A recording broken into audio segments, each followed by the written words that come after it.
సరే పద తిందాం.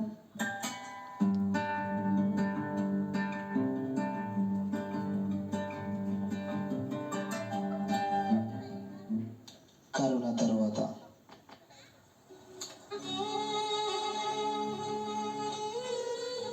అన్న ఒక వారం సరిపోయేంత మాలు ఇవ్వన్నా. ఇస్తాలే కానీ రేట్ చాలా పెరిగింది తమ్ముడు, చాలా అంటే చాలా పెరిగింది. సరే ఏం చేస్తామన్నా, తగ్గుతుందా? ఇవ్వండిగా.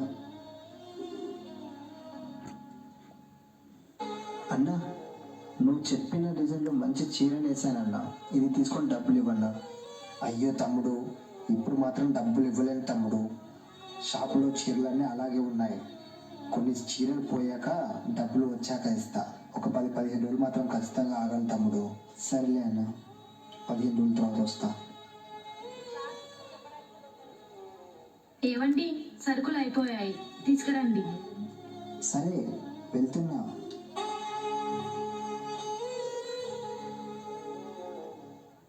అన్న కొంచెం కిరాణా సామాన్ కావాలి, కొంచెం ఇవ్వవా అన్న? లేదు తమ్ముడు, నేను సామాన్ ఇవ్వను. పాత బాకీ కట్టి ఆ తర్వాత సామాన్ తీసుకో. ఇప్పటికే చాలా ఇబ్బంది అవుతుంది. అందరూ ఇలాగే బాకీలు పెడితే నాది ఎలా నడవాలి?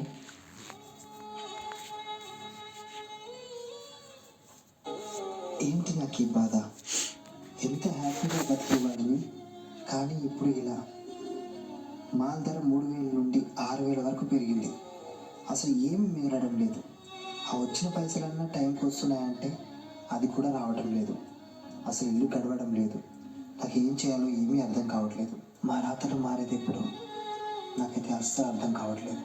చుట్టమొస్తే పక్క ఇంటికి అప్పు కోసం వెళతావు, రోగమొస్తే చావుకై ఎదురు చూస్తూ ఉంటావు.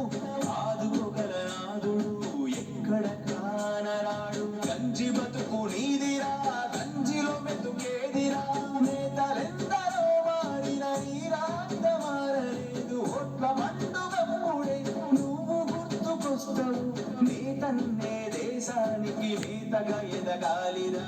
పద్మశాలి అంటేనే పదుగురు మెచ్చాలిరా. నేతరా చేతరా, చేతి వృత్తిలో మీటిరా. మానం అభిమానము కాపాడిన ఘనతరా, కాపాడిన ఘనతరా.